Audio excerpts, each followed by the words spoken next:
Allô, bonjour, bonsoir, ça dépend na iska bokozwama.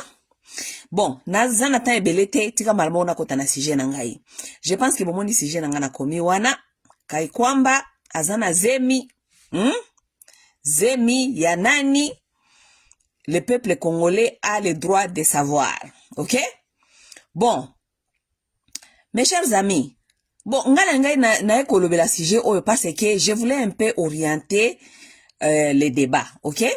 Parce que namoni débat oyo eza un peu désorienté, OK? Batumana batu baza koloba makambo na bango, ko makambo ya ba célibataire, est-ce que célibataire akoki kobota, célibataire, est-ce que ministre, est-ce que mwasi, tout ça, OK?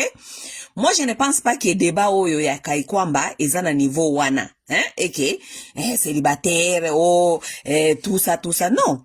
Moi je pense que Kaikwamba azala célibataire azala marié azana droit kobota soka lingi. Kobota ezali il faut pas aya otuna comment on dit aya otuna opinion ya nation ou bien mutu moko azana droit ko yebisa ye akobota ou bien kobota te non. Kaikwamba azali libre ya kobota soka lingi kobota.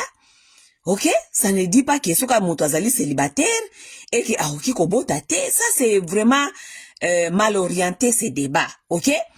Mutu azana droit ya kobota. Kaikwamba azana droit ya kobota. Mwana na yeso kalingi. Azala célibataire, azala marié. Azala engagé, azala na copain. Azala ndenge nini. Soka lingi pe akiko sala pe artificial insemination. Ça veut dire que bake kotia ye po abota. Eza droit na ye abota. Wana tobo ite. OK? Mais na moni lokola débat ezali très capitalisé na sens wana. On dirait esa question ya aza célibataire. OK, il y a des hommes qui trouvent ça un peu aussi façon on dirait ya kolinga ko chola ye, ya ko seka ye ki aza célibataire, aza mukolo, basente ye, tout ça. Écoutez. Mutu na mutu azana droit ya ko reproduire soka lingi. Soki Kaikwamba alingi ko reproduire, akoki ko reproduire. Wana eza droit na ye. OK? Eza droit na ye. OK? Et puis bamibali combien babota kabaza ba célibataire. OK? Bamibali combien babota kabaza ba célibataire mais ba décider ko bota. Mutu moko te atuna kabango boboti po boza ba célibataire, boboti ndenge nini. Non. Le débat n'est pas là. Il faut pas mal orienter ces débats. OK?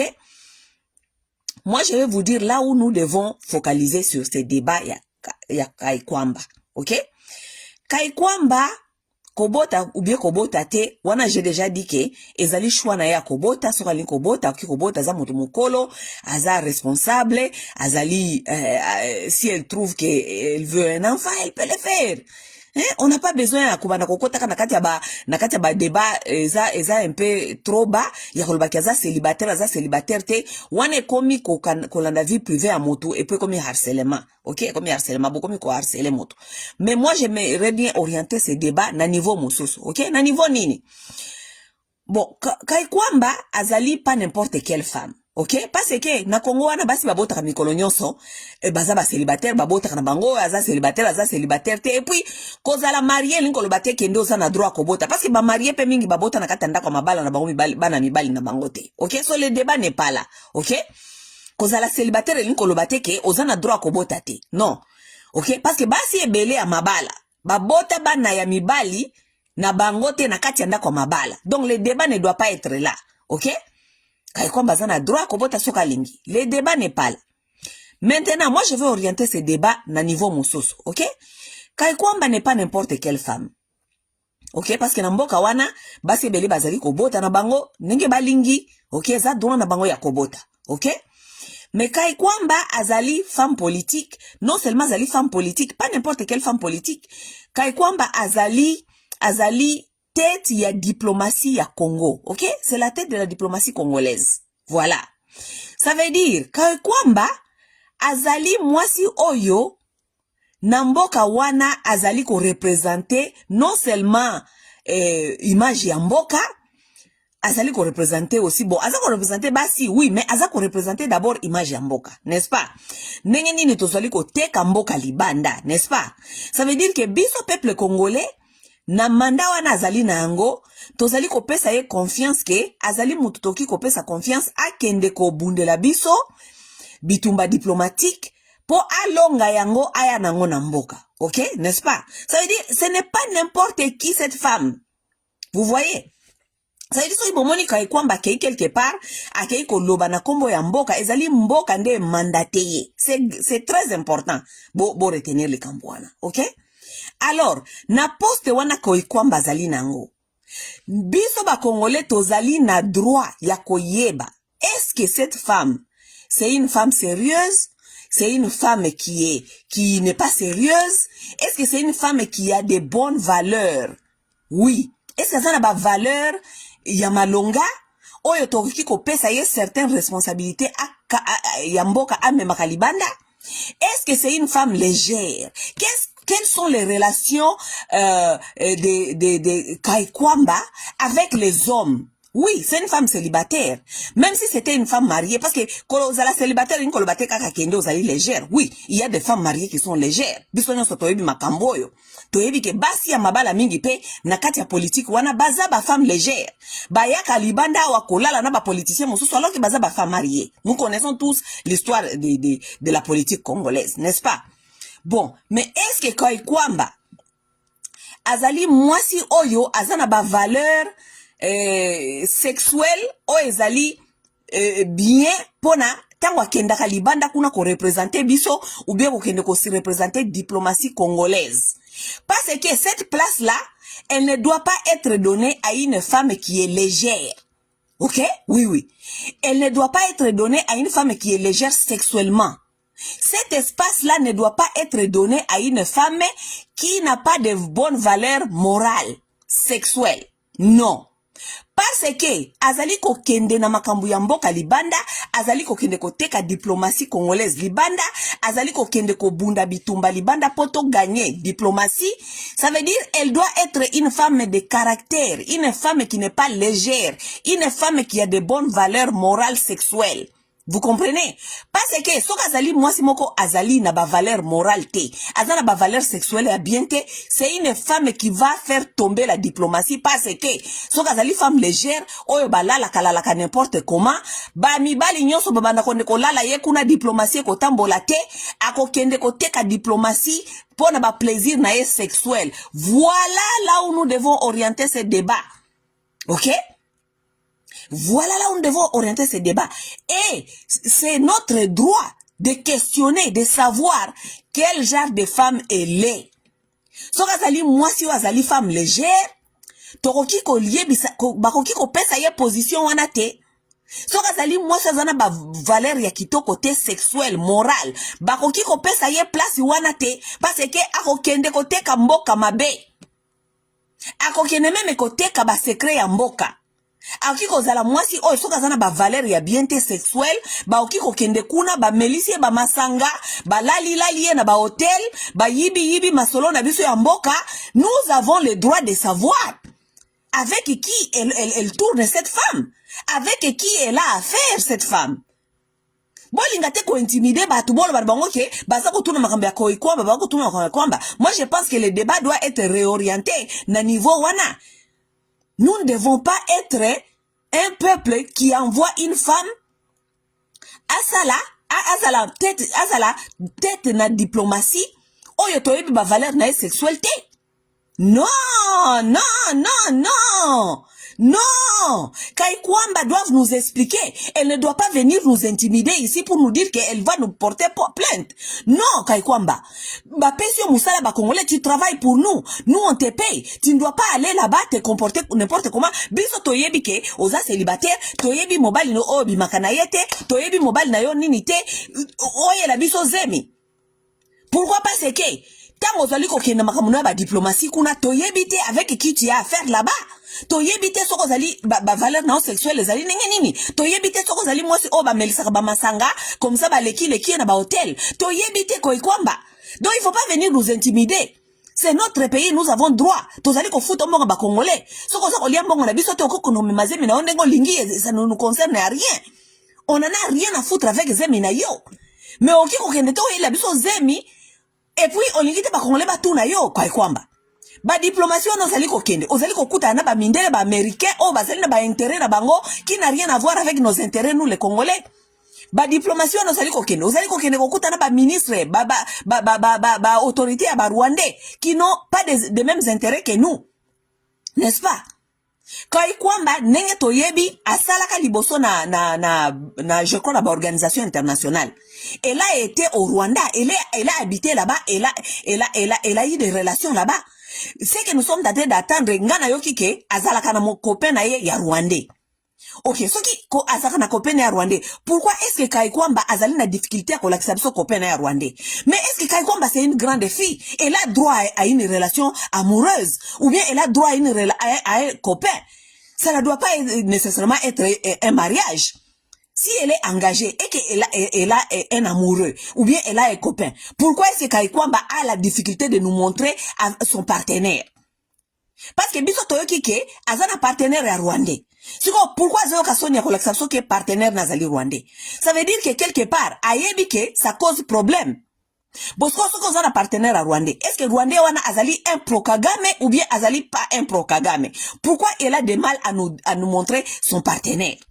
Parce que nous on n'a rien à foutre. Ce n'est pas une petite fille oh baba nakolbakeo te kozo mobilité, elle a droit à une vie amoureuse. Mais pourquoi elle cache ça? Elle cache cela parce qu'il y a quelque chose derrière ça. Oh, alingi biso te toyeba.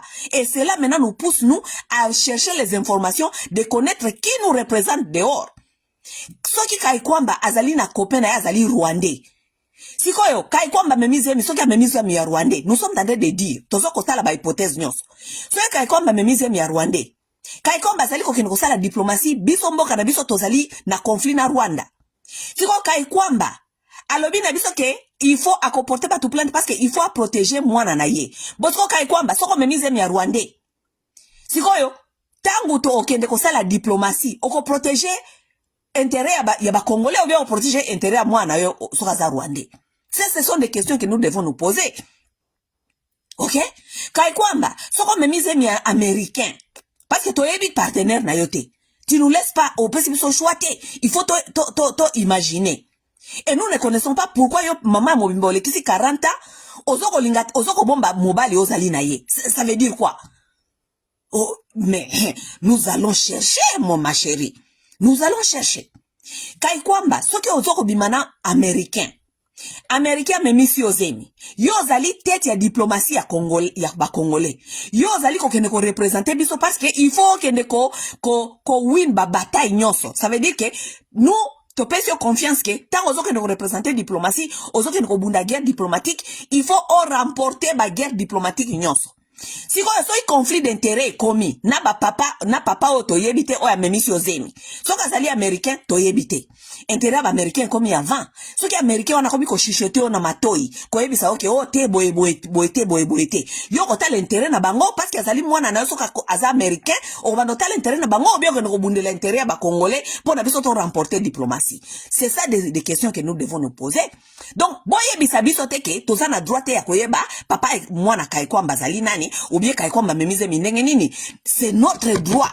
So Kai kwamba lingite to poser la question wana elle n'a qu'à démissionner sur ce poste là parce que biso to ko lingate muto azo ke ko représenter biso diplomatiquement il faut que ne remporter ba bataille diplomatique aye la biso zemi ya muto yo te yebite azali inconnu si ko so ka biso zemi ya ennemi to ko lo bandingini. C'est ça la question. C'est ça la question. Kokomba azala célibataire, amemazemi, ça ce n'est pas notre problème. Le problème est que Kai kwamba azali tête ya diplomatie congolaise. C'est elle qui va se battre dehors pour na ko remporter victoire pour na mboka. Alors ce qui zemi na ye est commis obstacle pour na ba intérêt à Congo. Nous devons savoir avec qui elle est en train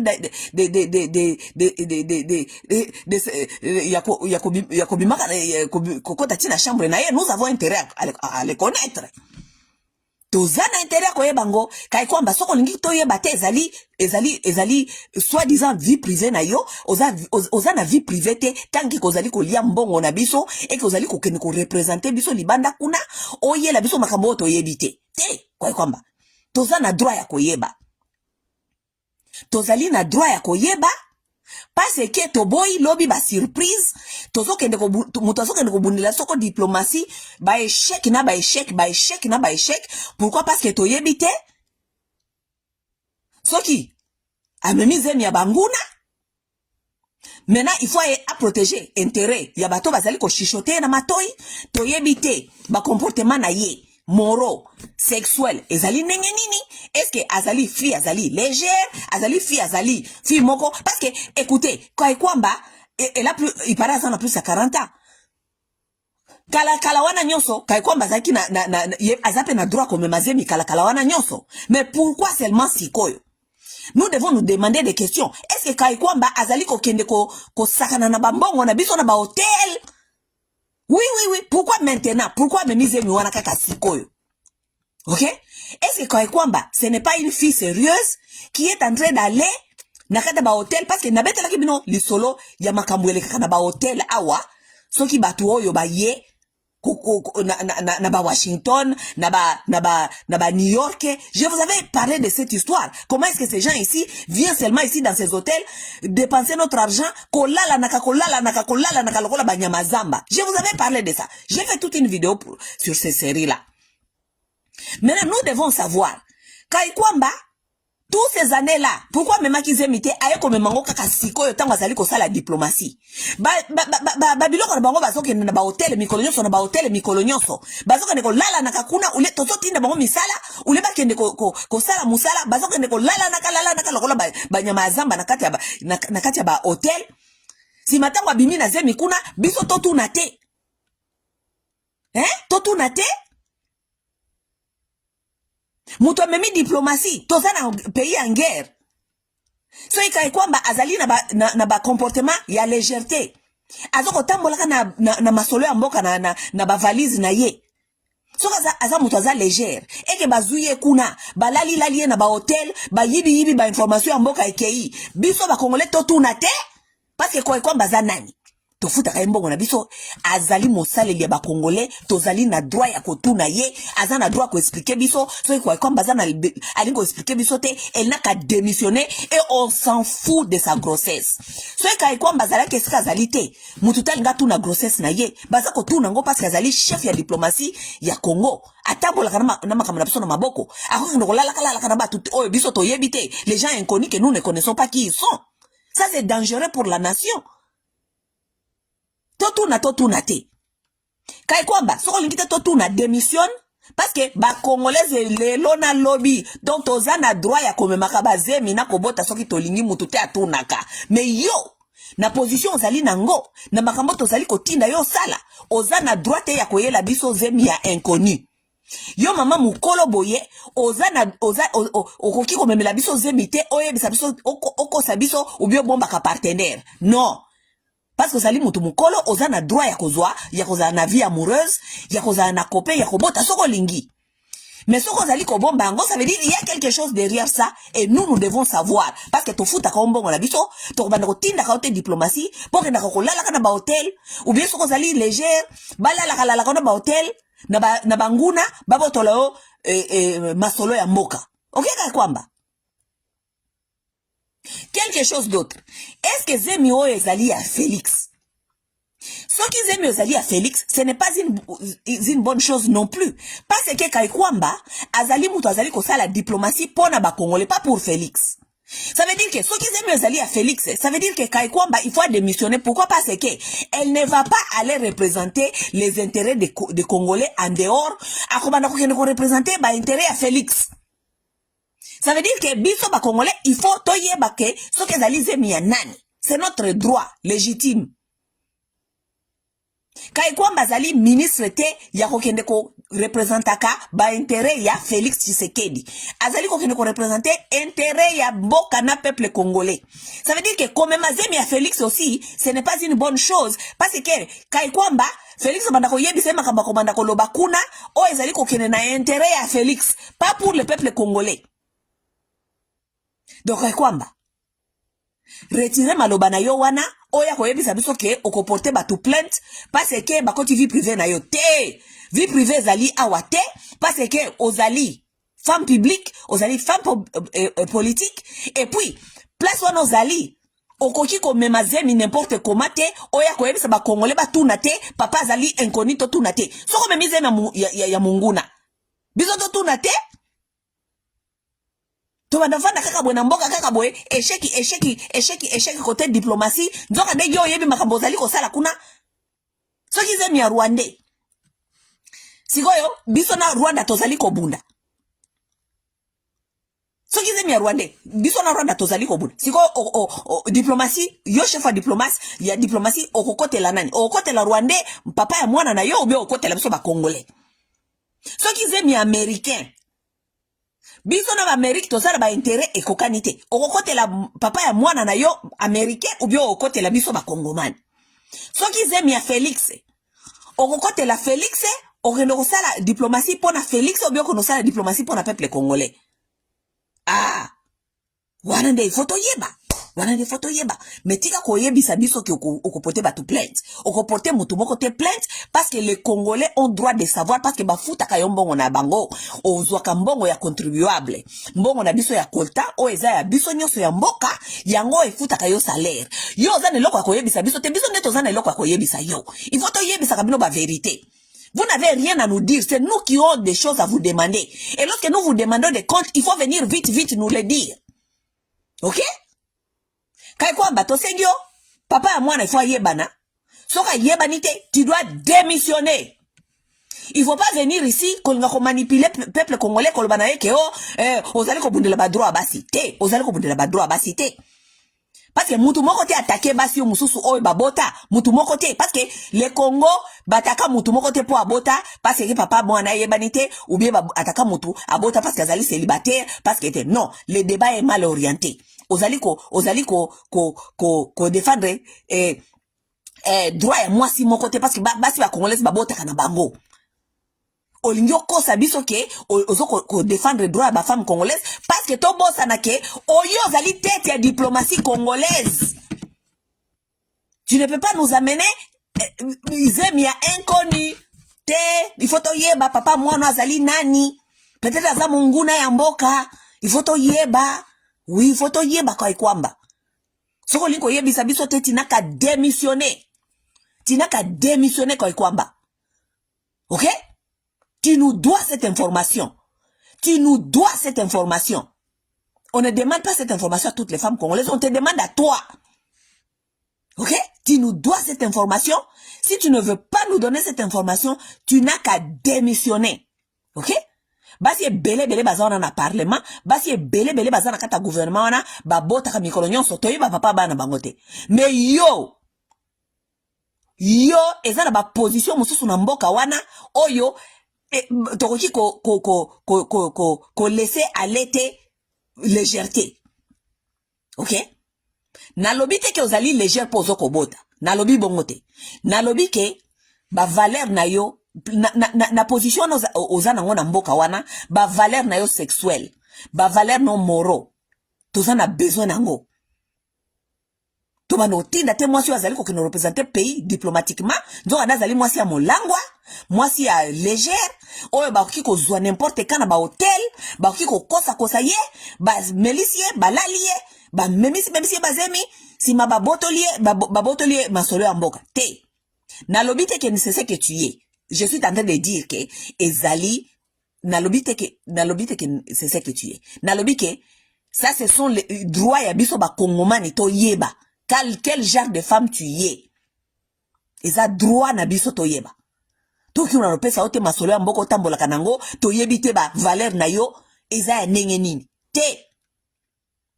Toki una pesa ote masolo ya mboka otambola kanango to yebi te mutu nini obimaka na ye, mutu nini amemisi ozemi, mutu nini no. Kwa kwamba te. So lingite to yeba, toza pe na besoin ya koyeba te, to we don't give a damn, we don't give a fuck. Dépose diplomatie, continuer ko vivre vie na yo en cachette, na mwana na yo ko bota et tout, ça ne nous concerne pas. Ça ne nous concerne pas. Mais tant que ozali tête ya diplomatie congolaise, tu nous dois cette information ou tu dégages. Ingeta.